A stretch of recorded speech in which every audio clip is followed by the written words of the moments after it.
This is Andy here from the Songwriters Lounge, back with another episode. So here we are. Oi. So we've got, again, a class lineup of a variation of artists, a variation of songs, and a variation of me and Tom talking absolute nonsense. Just like every week. Just like home. So welcome back. And yeah, just Tom, what have you been up to this week, man? I've had quite a busy week actually. So I'm writing a grand total of 3 songs at the same time, which is tricky because they're all in different genres and they're all kind of challenging me in different ways, which is cool. You know, I'm enjoying the challenge. Still the Drop C song that you were talking about last week.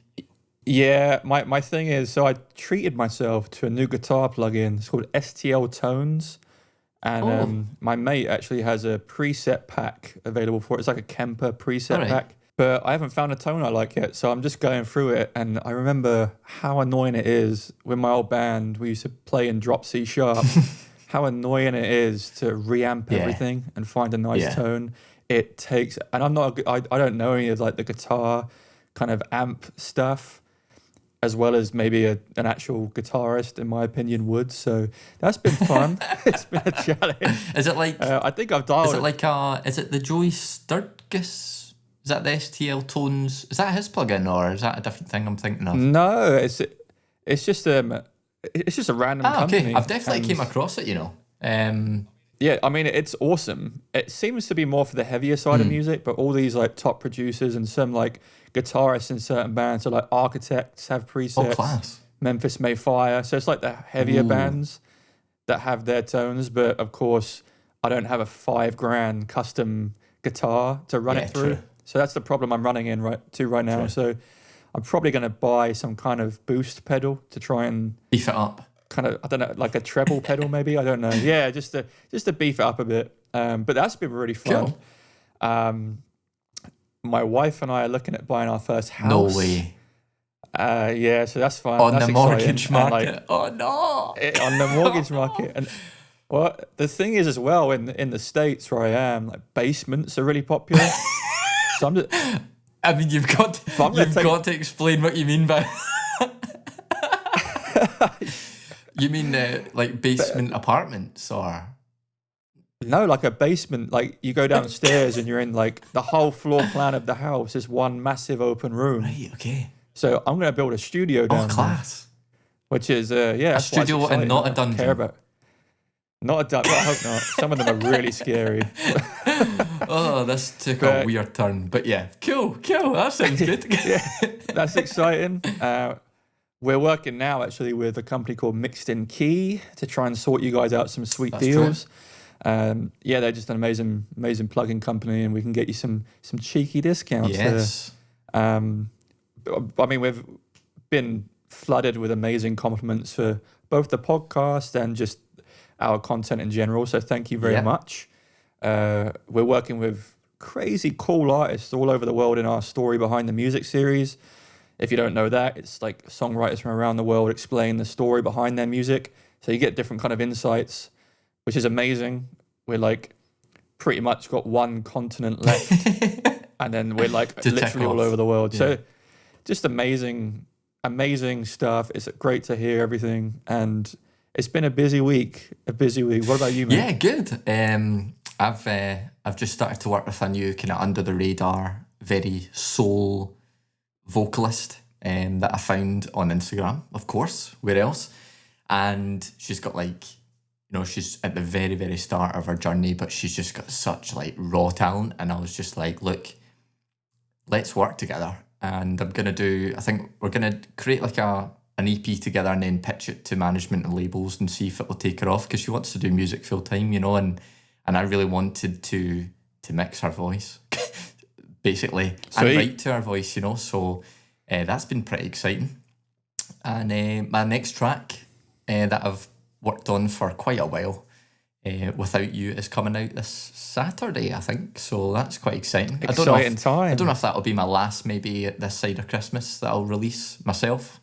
But yeah, that's quite exciting. So I've made a cheeky video, which we'll release this weekend. Very cheeky. It's very cheeky. Very cheeky. And it's basically telling you guys how I made my vocal chops, which is a lot easier than you'd think. There's no smoke and mirrors there. There's just some just some good samples and then some crafty splicing and pitch shifting and whatnot. So that's been quite fun to make, and we'll put that out later on. But I'm absolutely love seeing a topic of music. I'm absolutely loving. I came across the new Machine Gun Kelly song, which is that's great, isn't it? Absolutely Listen to banging. it today, yeah. It's like he's went from this. He's obviously a big, like, massive artist, but he's more known, I think, for the kind of rap scene. And he's like, this song is like proper pop punk emo rock. And I was just listening to it like, that's a U-turn and a half for this guy, but he pulls it off. I think it's called Forget Me Too. And I came across it on like a Spotify playlist, and it just blew me away. Oh, it's awesome, isn't it? I was really surprised when everyone I know is like sharing it. I'm like, Machine Gun Kelly. I haven't really liked his old stuff, but I'll give it a listen. Did you know he played Tommy Lee in the Motley Crue film The Dirt? I did not.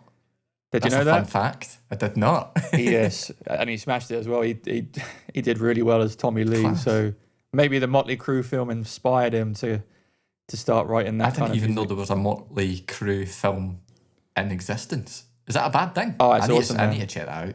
Yep. It's on Netflix. It's great. I love Motley Crue. Here we go, guys. It's on right Netflix, up my alley. So we can all share in that enjoyment together. Cool. Exactly. So shall we get into the music section of the show? Let's do it. There's some cracking artists this week. And the first one is an absolute belter. It's a great song. Such a good song. So this is all the way from Nashville, which has been on the show already, pouring out some class stuff from that end of the world. So here it is. Hi, it's Antonette, and you're listening to my new song, Drunk on Me. But it's different when we are alone.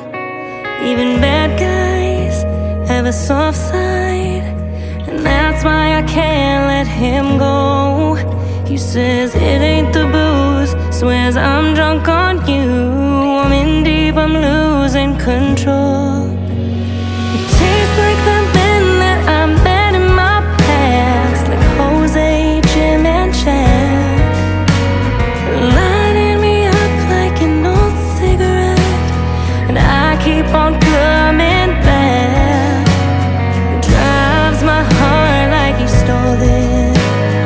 Young, reckless, and free. One hell of a ride, and I'm out of my mind, but I love when he's drunk on me.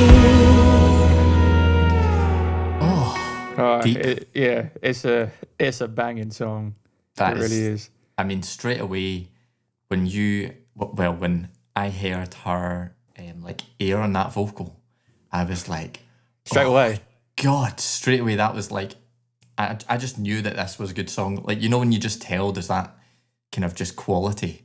That straight just away hits you from the minute go. You get you get the ambience from the mix overall, but also it's like classic Nashville drum, really tight sounding drums, but with the kind of reverb in the background.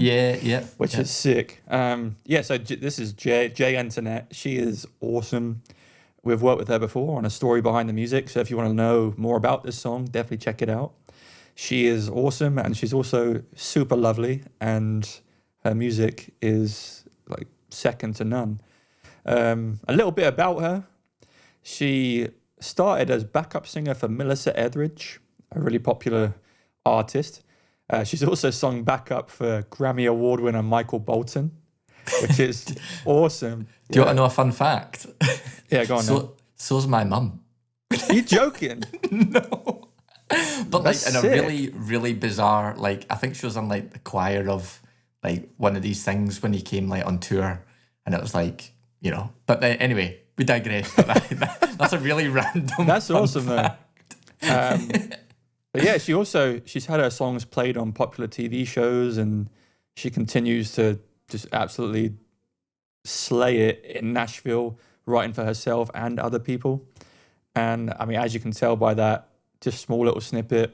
Again, if you want to hear the full song, we'll leave links in the description to our Spotify playlist with all these songs put into it. this song is just so warm from the, and some people really hate that, don't they? When you're like, oh, it's so warm. You either get like people like, oh yeah, I know exactly what you mean, or you get, don't say that, that means nothing. But this is so warm. Like, it's so well done. Yeah. I love the song, and I love everything about the depth of the lyrics. I especially love the lyric, even bad guys have a soft side. Like, it's you don't hear that kind of thing much, and I think that's what stands out to me. And like a cream egg. Yeah. I don't think we have them in the States, so maybe no way, you don't have cream eggs. Oh no. You guys are missing out. Sorry, guys. But yeah, I mean, just in general, the lyrics are brilliant. The melody is awesome, and that just couples with the incredible vocal production, as we said immediately. It is insanely good, and I mean, you expect nothing less. As soon as you hear an artist is out of Nashville, you know the quality of the production is going to be absolutely top. And this is no different. It just is incredible. As I said, I love the drums. Probably samples, but if it's a live drummer, it's produced very, very well. Yeah. The guitar, the acoustic guitars are beautiful. It's the exact production on an acoustic guitar that I try to achieve. It's just lovely. It sits so wonderfully in the mix. It's EQ to perfection. I mean, it's probably a really great guitarist on a really expensive guitar, so I bet it doesn't need that much kind of EQ, but the producer obviously has gone straight in, done exactly what they've needed to do there, because it sits so well in the mix. And even when it's pushed back and you barely notice it, it's there, and it's still making such an impact on the track. Yeah. I mean, it's delicate, but it's like really nice, isn't it? And it just adds that sense of country. Exactly, very much so. And it's got lovely tone. Just the tonal aspects of the song, the tonal choices. What I mean by that is the guitar tone. I don't know if that's a lead guitar or a pedal steel. It could be either, but the tone they've got on it is incredible. And I've already spoken about the tonal achievements of the acoustic guitar production and the vocal production. Everything is mixed perfectly. And this was a really tough one, because, you know, at the end of every song, as Andy and I tried to kind of talk a little bit about what we might have added in the songwriting or production session. And this is one of those tracks again. We had one last week where there's not much nothing really. Dude, I've got no notes. I've got no improvement notes for this. What have I written here? I mean, it's just, everything is subjective. I mean, maybe I would have tried compressing the reverb on the snare bus, or the snare verb bus, sorry. But again, like, it doesn't need it. That's just me being like extremely like, that's what I would have tried to do maybe if I was like in the production booth. But the songwriting is 100%. The production is 100%. And Jay as an artist is just incredible. And I think she's going to go places. Yeah. And I just think really highly of her anyway. She's awesome. There's nothing much else to say other than that. I loved it. I mean, this is a pretty good review, isn't it? So, yeah. Yeah, should be chuffed for this. I mean, yeah, Jay, like, smashed it for me. I'll go back just to re-emphasize the vocals production-wise, because they are so well mixed and so thick and present. See the air boosted on that. Like, obviously, no one's vocal has that air in it. That's always something that we kind of boost in the production, but it gives that lovely shine and that kind of sizzle just in her timbre, like in the really kind of top end of her timbre. You can tell that the mic has been absolutely, like, if it's not an expensive mic, I'm very impressed with the sound that it got. But you can tell that, I don't know what gear they've used, the producers, whether it's like an analog piece of gear or it's a plug-in, the way that they've boosted that air and the model of it, if it is, you know, digital, is so well done, because there's nothing, like, it's such a well-balanced air as well.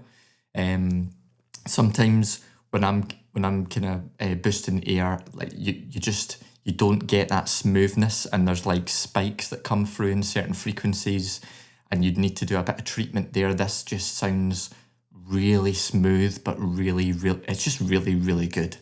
I want to pay particular homage to that slide guitar, because me and Tom love a lead guitar line, and this wasn't really a lead, was it? But it was in the background going like...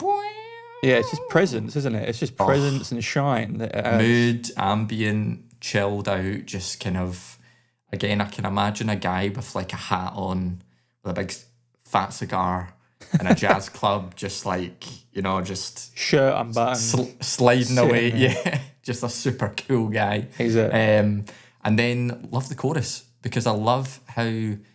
I don't think the end of the chorus ends back on the first chord. Like, it doesn't resolve to the one chord. Key. Yeah, the chord 1, I think. So it leaves you at the end when she sings Drunk on Me with a bit more suspense. I really like that, because it's like, oh, what's coming next? Because it's usually classic songs just finish on chord 1, which is not a bad thing either, because it's such a good one to end on, and you get that feeling of relaxation. But lyrically, love this as well. So it's a tale of liking someone that you shouldn't, maybe a bad influence that you still can't help but love. Really paints that kind of clear picture of loving a bad boy, even though it's not right for her, which is cool. And she sings it in a really pensive and reflective mood, which I really liked, and it really suits this kind of reflective... it's like a reflection on, maybe an experience that she's had or whatnot. And I listened to our kind of the behind the scenes footage that she shot for us, where she talks about the song and stuff. And it was 2, I think, writers from Nashville that went to her and said, look, I've got this song. And then she added her own little spin in it, which is really cool, because you definitely get that kind of... There's definitely something that comes across when you're listening to it that's like personal, which is really cool. So I have no notes. This is beyond my capabilities production wise. It's literally, I have no notes there, and that's really good for me, because I think clearly Nashville is like a hub for amazing music and amazing producers. I'm going to assume that she's went to a really top end, well-respected producer for this track, and I cannot really pick fault, if I'm honest. It's beyond my capability, so that's all I've got to say. Really good. I mean, we spoke about the vocal production, but let's commend the vocal performance as well, because you don't get that production without the performance. Totally. Smashed it. And she said in the background as well that they worked a lot on like the lighting in the studio and creating that mood, because that's obviously like really important. People think that they just go into a studio with the bright lights on and no mood, and they're able to just pour their heart and soul into a song, but that's not how it works. It's not how it works. So the producer needs to react to the song lyrically and try and get the artist in the right space to be able to deliver that amazing performance that she has. And that's another amazing thing that this producer's done. So whoever this guy or girl is, fantastic job. Awesome. I mean, that's why so much goes into the cosmetics of a recording studio. The top ones always have, everything. They can heighten the ceiling if they want. They can do everything to make the artist as comfortable, because you can't just sing and produce on the spot. You have to be in the zone and very, very talented performer. There must be some hilarious stories of like people that are like really like divas, that they're like, I need like 5 bottles of champagne and I need you to polish my shoes before we hit the mic. And, like there must I bet some producers out there with some ridiculous stories of these big stars that just, I need to be in the mood to, and they need all these things to be in place. Definitely, 100%. Really cool. Nice one. So all the way from Nashville now to Nigeria with a guy called MIKOL. Hi, this is MIKOL, and this is my track Superhero. I hope you guys love it. My dad is a superhero. My dad is a superhero. Oh, oh. My dad is a superhero. My dad is a superhero. Oh, oh. Yani bura mapani chiki. He may act tough, but he cared for me, yeah. Chevy Waloniki, my love, I like me. And I hope I can do for my son what he did for me. My dad is a superhero. My dad is a superhero. Oh. My dad is a superhero. Cool drums. Cool, man. Yeah, I mean, samples. I like it. It's obviously like a lovely song for his dad. Yeah, totally. Well, yeah, like awesome. Like that must mean a lot to his dad as well when he hears something like that. He'll be like, "Thank you, son. That's my boy. That's my boy. That's my boy." So a little bit about MIKOL. He's from Lagos, Nigeria. One of my best mates is from Lagos, so it obviously produces legends. No way, class. Yeah. He's a graduate of 10 Strings, which is the biggest music school in the whole country, which is pretty incredible. That's pretty nice. He's won the Vision Awards, Upcoming Act of the Year Award in 2015, and the, forgive me if I don't say this right, the Gabedu R&B Track of the Year in the same year. It's spelled Gbedu. I apologize, man, if I'm not saying that right. Do let us know in the comments. But yeah, I just think he's clearly like has an exact kind of idea of what he wants in the song. I also love when artists have that kind of bilingual factor in their music. So he kind of comes in and out of English and I don't know what like language of Nigeria. I know Nigeria's got a lot of languages. But I love that. I just love it when artists express their culture through their music. And, you know, a big artist that does it, Camila Cabello, she does it like with the Spanglish, coming out of English and Spanish. Yeah. Awesome. I also love, and it's something that kind of gets overlooked a lot, I feel, in the production side of things, how much kind of effects, I'm not talking about verb and delay, I'm talking about build-ups, swells, reverses, add to music. And if you listen to this one, it's quite like it's really easy to pinpoint when those reverses come in because straight away like the suspense is building and it really does add that touch. Suspense. Was it Funnily enough. But yeah, I think he's done a great job here. And again, I think he's got quite a clear idea in mind of what he's doing. So honestly, that could be the tip of the day. Don't overlook the effects of the swells, the reverses, you know, the sub drops, all that kind of thing adds so much to a track. Also the shakers, like he's got shakers in there like throughout that just add that kind of swing element that keeps your head moving, which is really cool. And again, it's something that gets overlooked a lot, but just a shaker adds so much. I think he's added some really nice musical choices because there's a lot going on in the track and there's different elements fighting for space. And I think he's done a nice job balancing things, and it's not like a sonic battlefield. Like it's like everything is kind of balanced.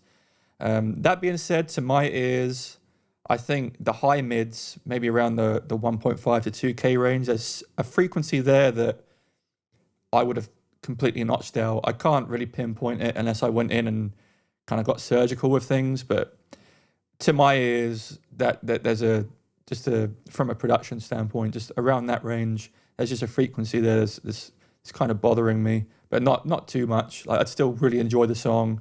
Yeah. Again, we just try and like kind of pick things out that maybe we would have done. It's really an interesting exercise when you talk about things that you'd add because, you know, you learn from each other all the time. And as we said, like it's all subjective and down to our personal choices. I'd also like, as a songwriting point of view, just that my dad is a superhero hook. Maybe I would have taken that in a different direction at times. just so it's not as repetitive. And I can see exactly what he's trying to do. He's trying to make the hook very clear and obvious and get it stuck in your head. And it's a catchy hook. I mean, I really liked it. But I would have maybe I'd have done something slightly different there. Maybe added some harmony in underneath, build it up slightly differently. And just at times, the reverb's a little overpowering. So I might just tame that a little bit. But I think you've done a fantastic job, man. I'd be intrigued to see how you produced and wrote it. What kind of English person? I can't even speak. I'd be really intrigued to see how you wrote. What is going on with my voice right now? Oh, he's having a shocker. Having a shocker. Clearly, I'm not a superhero. He's been drinking, guys, so do forgive him. Sorry. He's about 5 pints in. It's been a long day. But yeah, man, awesome job. Really enjoyed it. And I'm excited to hear more stuff from you because you've clearly got a talent there. He's got cool commercial R&B rap vibes straight away. Like, that's what hit me. I was like, oh, this is...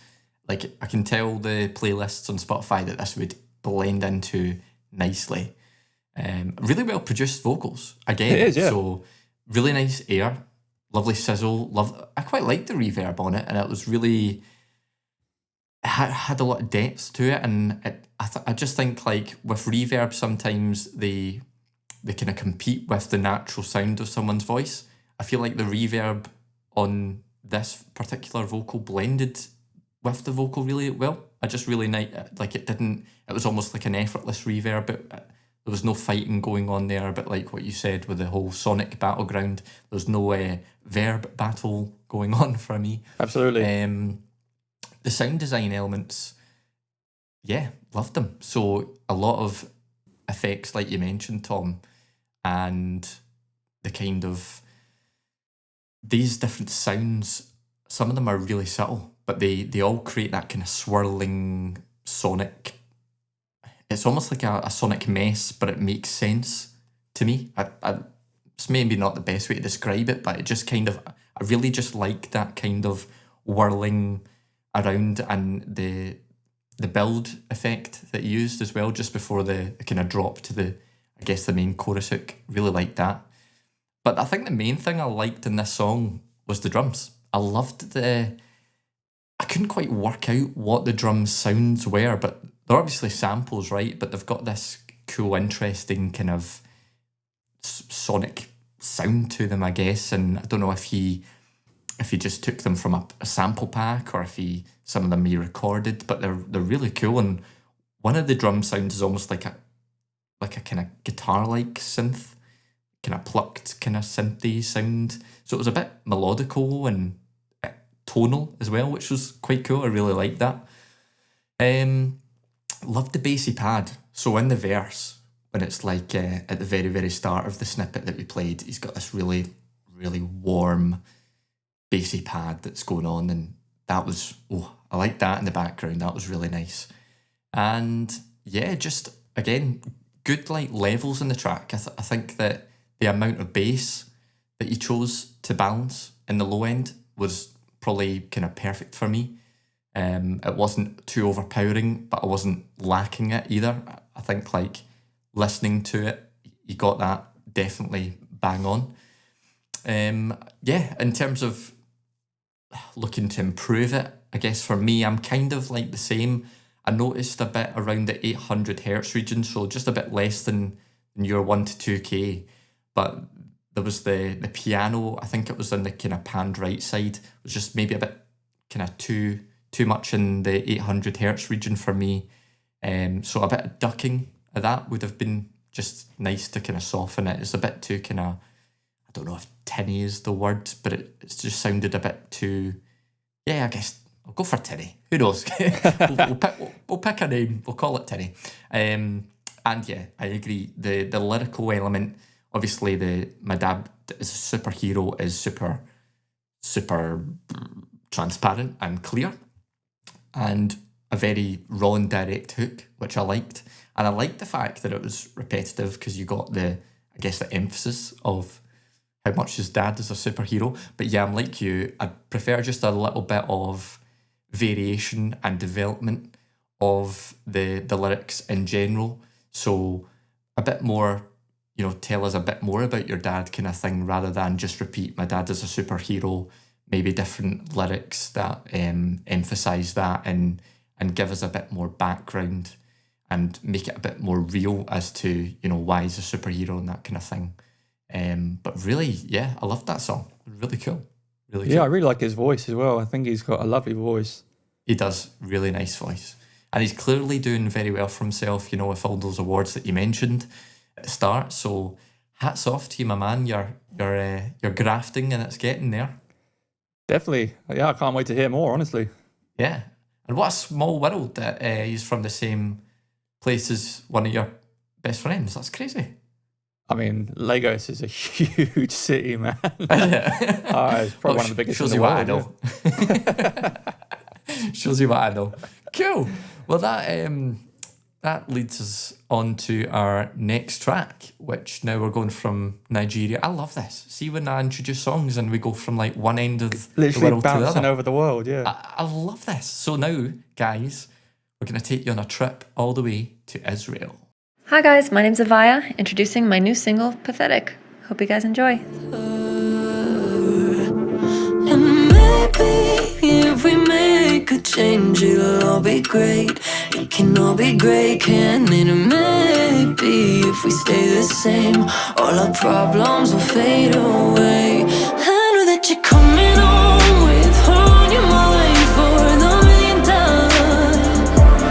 Paint over her face with mine and pretend I'm blind, 'cause you think you're being kind. No, if we just make this out and we don't say a word of this out loud to anybody, I know you'll find your way back to me. Does that make me pathetic? Hungry comes a man from his dreaming. He says I'm ready for love, no matter how long it takes. It's funny how it's stupid sounds so sweet. That is just It's so good. quality, innit? I really love- like this song. Love that song. It's Wow. they use like a clock sample, the Yeah. awesome, and then it it kind of builds up into this awesome piano in the background that's like shining right at the top end of the piano. And then we've spoken about it before, the amount stripping everything back, completely silent for like one beat, does everything. Before the chorus, yeah. I know that you do, and it's just her vocal and then everything explodes, and the chorus is so wide and so cool, and I love it. I think she's done a great job. And like a little bit about Avaya, she is from Israel, as we mentioned. She had private vocal lessons when she was very, very young, which pays off, especially if you go follow her on social media. She does some amazing covers. She's actually classically trained as well, which from her music comes through immediately as soon as you start listening to some of her harmony. Her harmony choices are very clever. Like, you don't hear those kind of harmony choices in mainstream music a lot because it's so classically inspired. Very, very good musician, you can tell. She clearly understands exactly what she wants to do, which again is amazing. She's performed all over Israel, and if she continues making music like this, it's only a matter of time before she takes over. Only a matter of time before we see you on Eurovision, I hope, because that is just... Oh, I would love class. that. Yes, that'd be so good. She'd win it She'd immediately. win. Yeah, with that. This really is this song could be anywhere. It could be on radios all over the world, and it wouldn't be out of place. It's that good. Yeah. Very almost. I could imagine like if Avaya wanted to sell this track, someone like Shakira would do it justice, because it's kind of very Shakira-y. Some of the vocal choices, very Shakira-like, and I think that's clever. The kind of vocal tone and performance she gives is very, very, very good. And you can tell she's a very good songwriter. And again, we've done a story behind the music video of Avaya, and she speaks a little bit about the story and how she wrote it and recorded it, and she self-produced it. And it's incredible if she mixed and mastered it, or if she sent it off for mixing and mastering, because it's so good. That's what I was thinking. Yeah. But again, like, you know, like she speaks a little bit about the track, and she recorded it just into a Focusrite 1 or 2 channel interface. So there's no preamps or anything other than what's inside the interface. And to achieve the air that she's achieved, again, like we spoke with Jay, the performance on the vocal is top notch. Can't beat it. She couldn't have done any better if she tried. And she did it in her closet, I think. And she recorded the vocals in her closet in her room. Yeah, like what? So, I mean, I could, that you couldn't achieve. You'd be hard pressed to achieve that in a professional studio. Yeah, like, she's done a fantastic job, and like everything strips back at the right time. She pulls everything back into place at the right time. The song takes so many twists and turns. I've mentioned the harmony choices. She's also got some kind of vocoding effect underneath her voice that's brilliant, and it adds that depth of just, especially with the clock. It kind of gets your fists going, and it's very Zed. Very awesome. Zed, kind of just brilliant. She's a classically trained musician, but she's an amazing pianist. So there is very subtle piano in the background that adds so much. If you took the piano away, unless, like, again, it's very subtle, but if you took it away, it would make the world of difference. I mean, this was another one I just really struggled to pick anything out. The only thing that I noticed, and you're never going to escape this without like a hugely expensive mic, a hugely expensive preamp, you know, a mixing console, like top producer, I was finding it slightly sibilant in spots where, you know, everything's pushed back, but the air they've achieved on the vocal, there's no way of taking that away. So like, that's not even a balancing act. That's just mentioning it, just to mention it. There's literally nothing I would have changed or added. I just think Avaya's done the best job of this song. I like, honestly, a huge fan of this song. I've added it to multiple of my own personal Spotify playlists. Yeah. And you know, my wife loves this song because I played it so much. So it honestly, fantastic job. It's my favorite song I've heard in a while, to be honest with you. Yeah. It could be. It's one of my favorite songs I think we've had on the show so far. To be honest, I'd go as far to say that. There's a lot I want to talk about on this track. So yeah, the first thing I want to just pay homage to is she actually produced this. Now I'm like you. Like, did she produce it? Because we spoke about this on the show where people were saying, "Oh, like how do I get into production?" And she might have done the production, so done the sound design and all the instrumentation and stuff like that, and then sent it off to, you know, a really, you know, renowned mixing and mastering engineer who's just made it sound incredible. But if she's mixed any of this, again, massive respect, because it's not just well produced in terms of sound design, it's well produced in terms of the actual production quality of this track. So just want to mention that at the very, very start. Fantastic job. And it's a well-written track. So straight away, you get a sense of the vocal melody. Straight away, I get a sense of like, this is an attractive ear candy type song. So it's like instantly the melodies I'm like drawn to, which is like me too, a big thing for me. I love the vocoder. I love a vocoder effect. You know, since the first one I heard, might have been a Zed song, I don't know.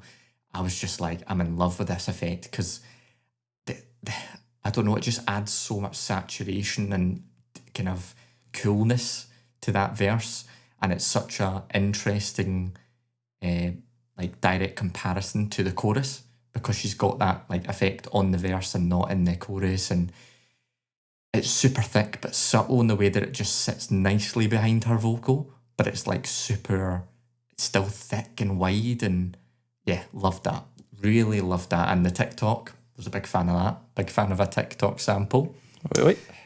There are some cheeky LFOs used on the background synths. Now, if you don't know what an LFO is, it's a low frequency oscillator, and you use it on like a synth to basically adjust and vary the sound and manipulate the sound in a series of ways, and you can really go to town if you know your synthesis using the LFOs. And there's been, like, it's really subtle, but there's some cool LFOs going on in the background to create that extra interest and uniqueness in the pads in the background of the track. So just really nice, they're in that space where they're not in the direct kind of listening zone, but if you tune in, really well done there. Again, like, that is the detail that they've went to in this track, where they're even the elements that are pushed back, they're creating interest. So again, like, there's so much for me to talk about here. The drums are well chosen, and what I mean by that is the kick is thick and thumpy, but it's also kind of subby sounding. So an EDM style kick with like loads of presence and like high 2 kilohertz click would not work in this track. It just wouldn't, because the vibe that she's created and the atmosphere that she's created, if you put that kind of kick in, it would just completely ruin, I think, the whole feeling for me.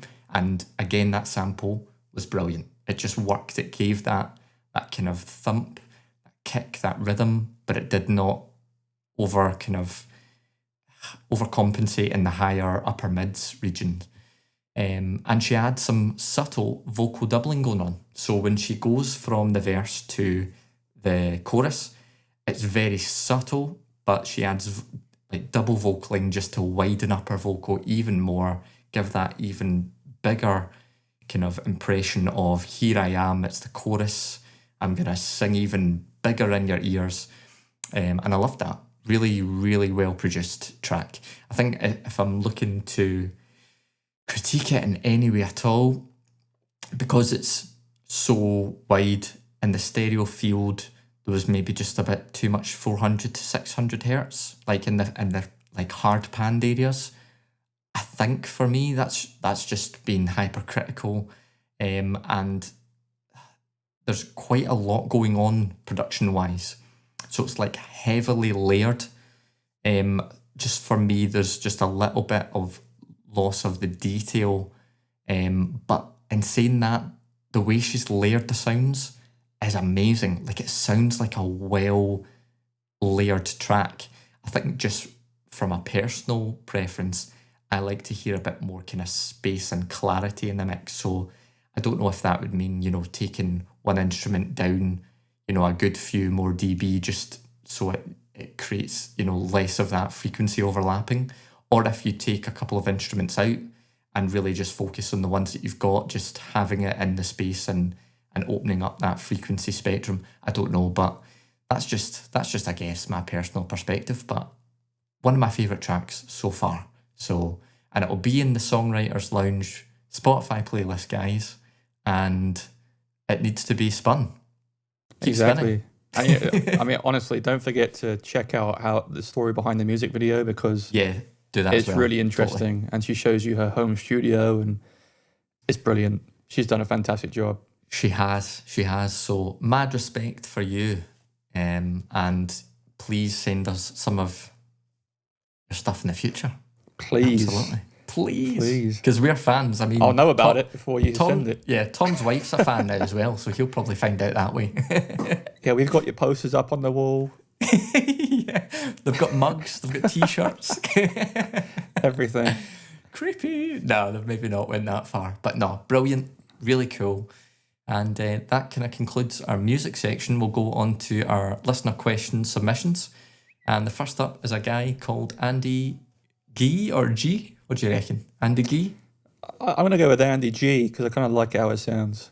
Andy G, like Ali G. Ali G, Andy G. In the house is next. Ali's younger brother. My question for Songwriters Lounge would be, what elements do songwriters need to add to their songs to avoid being boring? So I've been working on my skills at playing an instrument as well as mixing and mastering, and I can definitely see improvements in the technical aspect of my music, but none of that actually makes the composition more interesting. So what would you recommend to make songs more exciting? Thanks very much. Yeah, Ooh, you recorded that with a good mic, eh? Oh yeah, he wasn't kidding he's got about his his mixing own- and mastering technique. He's not messing about. This guy. He's sending us in some serious audio. Cheers, Andy. A great question, dude. It's something Yeah. that I constantly ask myself and ask others. And I mean, for me and my personal taste, I think it also comes down to your personal taste and the kind of stuff you want to write. Because for me, in the music that I tend to create, I like to add different elements and layer things differently as the song progresses. So, for example, guitar lead lines. Maybe you're not the best guitarist in the world. I'm certainly not the best guitarist in the world, but even just adding like we heard it in Jay's song, just a slide guitar, just like a meow. There we go. That adds something new for the listener. And it might be the smallest thing, but trust me, it stands out. And, change it up in the second verse. So maybe like the B section of the first verse, bring in a guitar line, and then fade it away for the pre-chorus into the chorus, then into verse 2, the B section of verse 2, maybe change it up, maybe throw it up an octave, maybe play the third of what you played in the... there's so many different ways that you can create something interesting. I mean, I've spoken about it before. You guys know how much I love a good harmony. Harmony is if there was a D-Bore plugin, it would just be a harmony creator. Like, just add harmony and it's not boring anymore, especially if it's done well. It's so good. Everyone loves a harmony. Even if you don't know what the word harmony means, everyone loves a harmony. Maybe a melody change by adding a bridge or a middle eight, whatever you call it. I love adding a good bridge to my songs, especially from a creative point of view, and just to keep my own kind of juices flowing. Just the bridge, like kind of change it up a bit, maybe even change the rhythm. I don't know, maybe change the tempo. Go nuts. As long as it sounds good, it doesn't really matter what you do. Try not to think too much of the music theory. I'm one of these people that I can really get stuck in my head, like, well, this doesn't fit in this key. It sounds good, play it. Like, that's how you create. And I have to give myself a slap every now and then to kind of come away from it. And one of my favorite techniques I've ever learned from a very good friend of mine, Alex Mayo, his name is. Alex, if you're listening. Fantastic songwriter and producer out of London. There's a technique they use in Nashville. It's called the half Nash.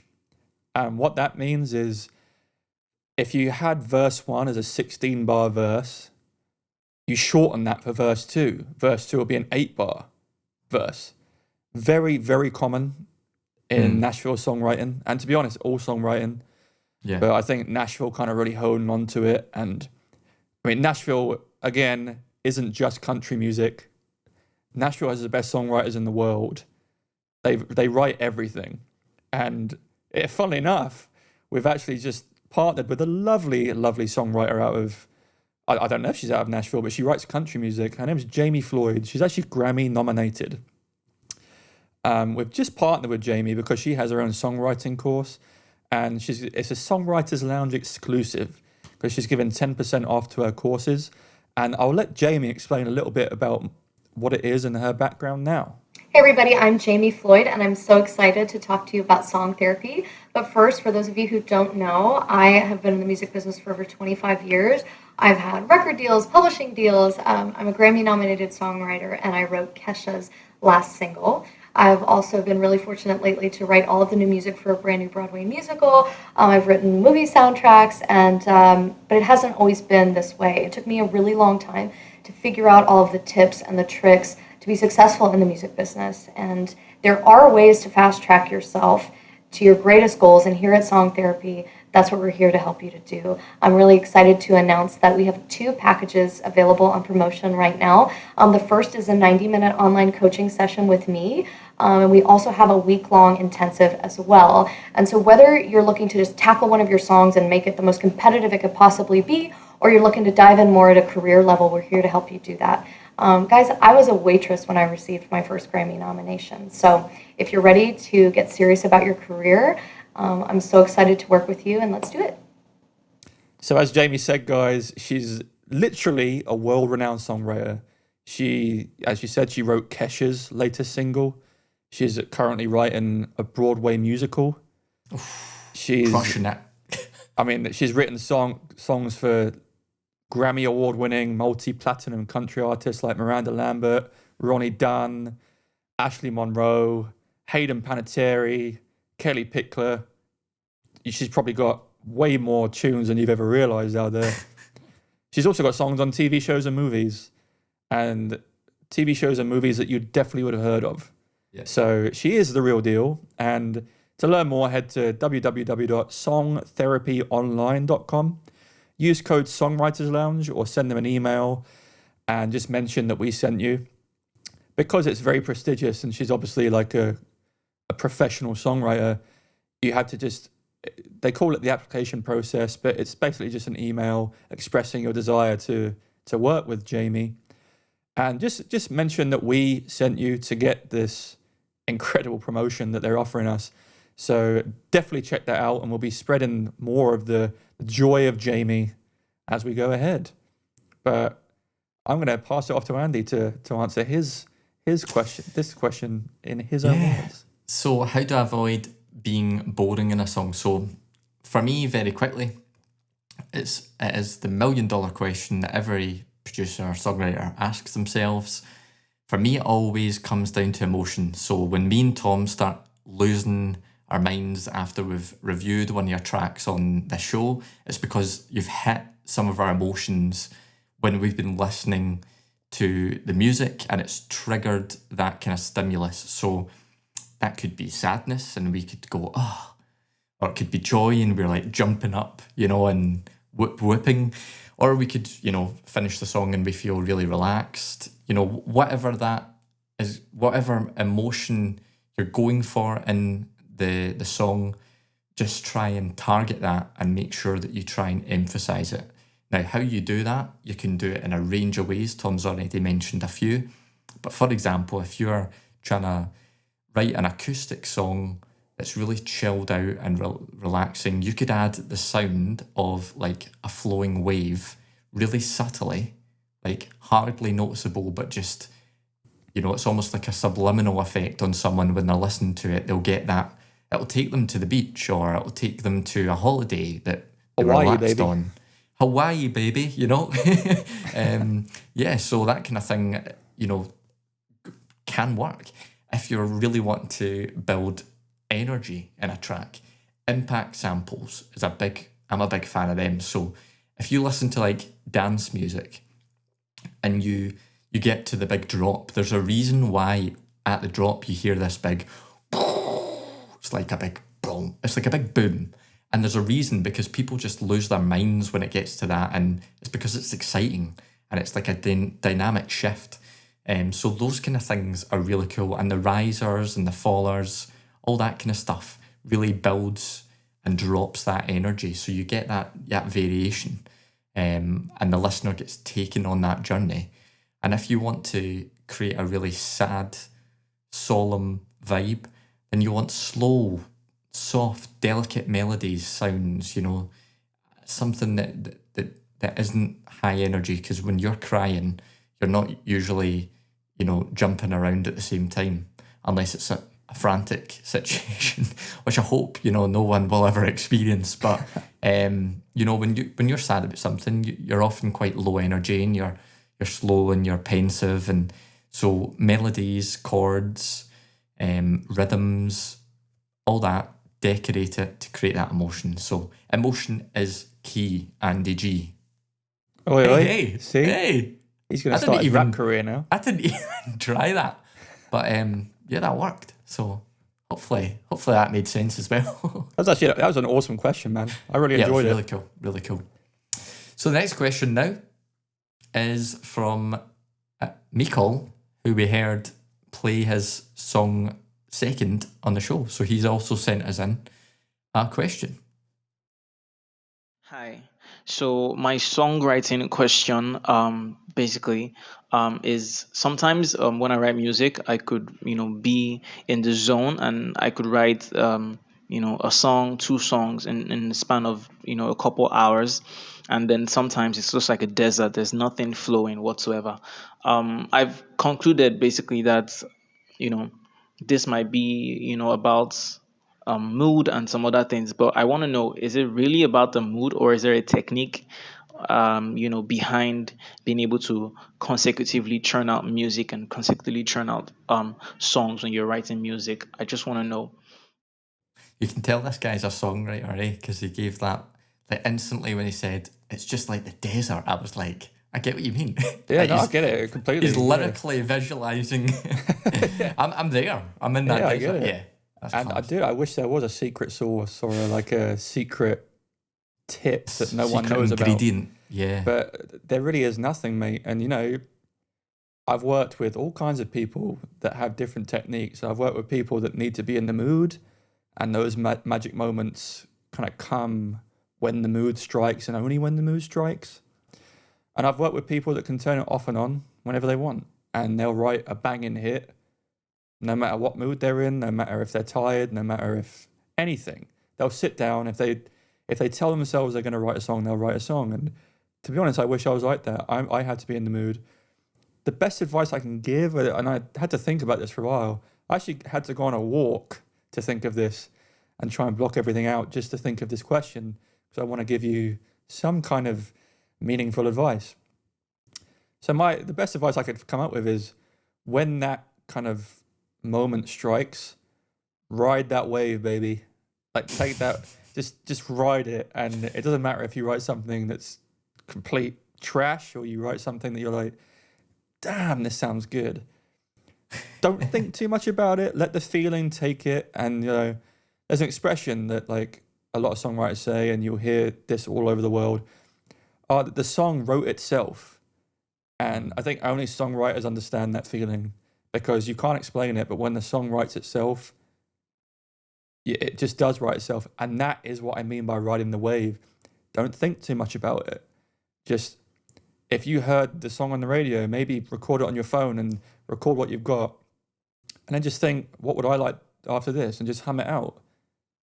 You'd be amazed at how much that works, because you'll never be able to recreate that feeling until you next achieve the song just wrote itself. So ride the wave, man, and don't overthink things. Yeah. And it sounds like he is riding that wave if he's saying in his introduction there that some days like he'll be able to like blast 3 songs out, in a session. That's impressive, because 3 songs. I guess just don't get serious. Frustrated when you don't have 3 songs in a row. It's just all about that balance, Yeah, totally. I mean, for me, my man, it is mood related. Other songwriters may have cracked some technical process, but I've never heard of it yet to this date. As I said in the previous question, songs are emotion with melodies. And for me to write, a song with emotion, I need to be in a space to feel those emotions and to let them flow. So really, the way I kind of cope with that is I try and deliberately not make too much of an effort to force it, because as soon as you start to force yourself to feel emotions or to get in a certain place, it just doesn't really feel like absolutely natural. And what you create might feel synthetic as well, because it's going to come across that it's not coming from like a real place. You want it to be as relatable as it can. And that's why in this day and age, we've got AI technologies out there. We've got cars that can drive themselves and algorithms that can predict things and everything. We still do not to this day have a robot that can write a hit song. And there's a reason for that, I think. And I hope that day never comes, because then, me and Tom won't be sitting here. But I think it's because they don't yet have the ability to create that human emotion. And I think that's why songwriting is so unique and special. So, yeah. Good Fantastic question, man. And you've obviously got it, because we heard your song earlier, and it's a great song. Totally. And just keep doing what you're doing, mate. It's a good one to prod, because it's an interesting, I would be interested like him to ask other songwriters, just in case another songwriter said, yeah, I've got a formula and this is what I do. I'd be genuinely interested to hear if anyone's got a formula on how you just sit down and go, right, today I'm going to smash out a song. Exactly. send anyone it in, has it, because please in let us fact, know. don't let us know. Copyright that shit right now. Yeah, you'll be a and sell millionaire. it. Yeah, and you'll be a millionaire. So yeah, that's class. So that's about us, Tom. This has been a fun one. I mean, we've got some great done. questions. We've heard some great music. We've had a good chat. We have. Tom's on his now 7th pint Yeah, I wish. of water. Yeah, but I'm keeping hydrated. It's important. Yeah. Keep hydrated, kids. So yeah, we'll speak to you guys soon, and we'll come back with some more amazing music and amazing questions. Like always, guys, support us by listening to the artists on our playlist, following us on Instagram, YouTube, you name it. All of that does really matter. We've got some really cool stuff coming up soon, where we've got our own t-shirts being made, whoop whoop, and exciting. jackets being made, which is, for all those people like myself who spend a lot of time in the rain, might be a cool time to represent us when you're out in the pissing rain. There we go. And so look out for that. We're going to do giveaways and stuff, and keep posted. We'll keep you posted, and we'll see you soon. See you soon, guys.